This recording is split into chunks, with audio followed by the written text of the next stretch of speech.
Hi everyone, welcome to Storytime with Ms. K. I'm going to read you the story called A Weed is a Flower. It's about the life of George Washington Carver, and it's written and illustrated by Aliki. This man's life is a reminder that even in things that are difficult for us, we can still achieve if we are curious, persistent, and work hard. A weed is a flower. When George Washington Carver was born, he had many things against him. He was sick, weak, little baby. His father had just died, and his mother was left alone to care for him, and for his brother James. And even worse, he was the son of slaves. There was no hope for his future. But George Washington Carver was no ordinary man. He was a man who turned evil into good, despair into hope, and hatred into love. He was a man who devoted his whole life to helping his people and the world around him. This is his story. George Washington Carver was born in Missouri in 1860, more than 100 years ago. It was a terrible time. Mean men rode silently in the night, kidnapping slaves from their owners and harming those who tried to stop them.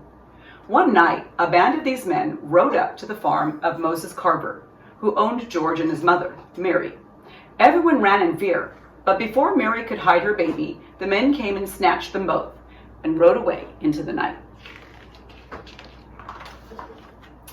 Moses Carver sent a man to look for them. Mary was never found again, but in a few days the man returned with a small bundle wrapped in his coat and tied to the back of his saddle.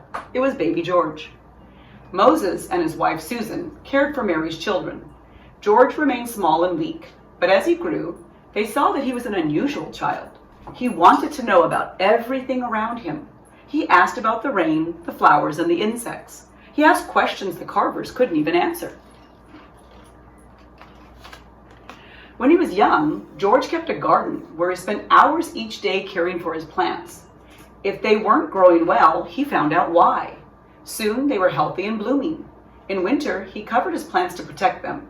In spring, he planted new seeds. George looked after each plant as though it was the only one in his garden. Neighbors began to ask George's advice about their plants, and he soon was known as the plant doctor. As time went on, George wondered about more and more things. He wanted to learn and yearned to go to school.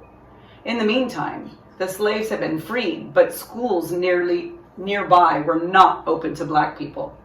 So, when he was 10, George left his brother, his garden, and the Carver farm and went off to find the answers to his questions. Wherever George Washington Carver found schools, he stayed. He worked for people to earn his keep. He scrubbed their floors, washed their clothes, and baked their bread. Whatever George did, he did it well. Even the smallest chore was important to him. Some people took George in as their son. First, he stayed with Mariah and Andy Watkins, who were like parents to him. Then he moved to Kansas and lived with Aunt Lucy and Uncle Seymour. They too loved this quiet boy who was so willing to help. George worked hard for many years, always trying to save enough money to go to college. Other boys who had parents to help them were able to enter college much sooner than George. He was 30 before he had saved enough. Still, it was not that simple. Not all colleges would admit black people, even if they had money to pay. George was not discouraged. He moved to Iowa and found a college which was glad to have a black student. At college, George continued to work. He opened a laundry where he washed his schoolmates' clothes, and he continued to learn. His teachers and friends soon realized that this earnest young man was bursting with talent. He played the piano, he sang beautifully, and he was an outstanding painter. In fact, for some time, he thought he would be an artist. But the more George thought of what he wanted to do, the more he wanted to help his people. And he remembered that his neighbors used to call him the plant doctor. He had never forgotten his love for plants. In all the years he had wandered, he always had something growing in his room. So George Washington Carver chose to study agriculture. He learned about plants, flowers, and soil. He learned the names of the weeds. Even they were important to him. He often said, "A weed is a flower growing in the wrong place."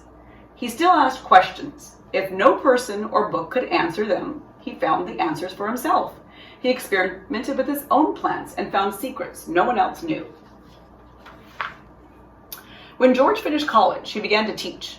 He was asked to go to Alabama, where a college for blacks needed his talent. It was there, at Tuskegee Institute, that George Washington Carver made his life. In Alabama, Professor Carver taught his students and the poor black farmers who earned their livelihood from the soil. He taught them how to make their crops grow better. Most of the farmers raised cotton, but sometimes the crops were destroyed by rain or insects, and the farmers couldn't earn enough to eat. Professor Carver told them to plant other things as well. Sweet potatoes and peanuts were good crops. They were easy to grow, and he said that raising only cotton harmed the soil. It was better if different crops were planted each year. The farmers didn't want to listen. They were afraid to plant peanuts and sweet potatoes. They were sure that no one would buy them. But Professor Carver had experimented in his laboratory. He had found that many things could be made from sweet potato. He made soap, coffee, and starch. He made more than 100 things from sweet potato. And even though people in those days called peanuts monkey food, Professor Carver said that they were good for people too. Besides, he found that still more things could be made from peanuts. Paper, ink, shaving cream, sauces, linoleum, shampoo, and even milk. In fact, he made 300 different products from peanut. Once, when important guests were expected at Tuskegee, Dr. Carver chose the menu. The guests sat around the table, enjoyed their meal of soup, creamed mock chicken, bread, salad, coffee, candy, cake, and even ice cream. Imagine their surprise when they learned that the meal was made entirely from peanuts. Slowly, the farmers listened to George Washington Carver. They planted peanuts and sweet potato, and before they knew it, these became two of the most important crops in Alabama. Soon the whole country knew about Dr. Carver and the great things that he was doing. He was honored by presidents and other important people. Every day, his mailbox bulged with letters from farmers and scientists who wanted his advice. He was offered great sums of money, which he turned down. Money was not important to him. He did not even bother to cash some of the checks he received. Throughout his life, George Washington Carver asked nothing of others. He sought only to help. He lived alone and tended his own needs. He washed his clothes and patched them too. He used the soap he made and ate the food he grew. Dr. Carver was asked to speak in many parts of the world, but he did not leave Tuskegee often. He had things to do. He continued to paint. He worked in his greenhouse and in his laboratory, where he discovered many things. He discovered that dyes could be made from plants and colors from the Alabama clay.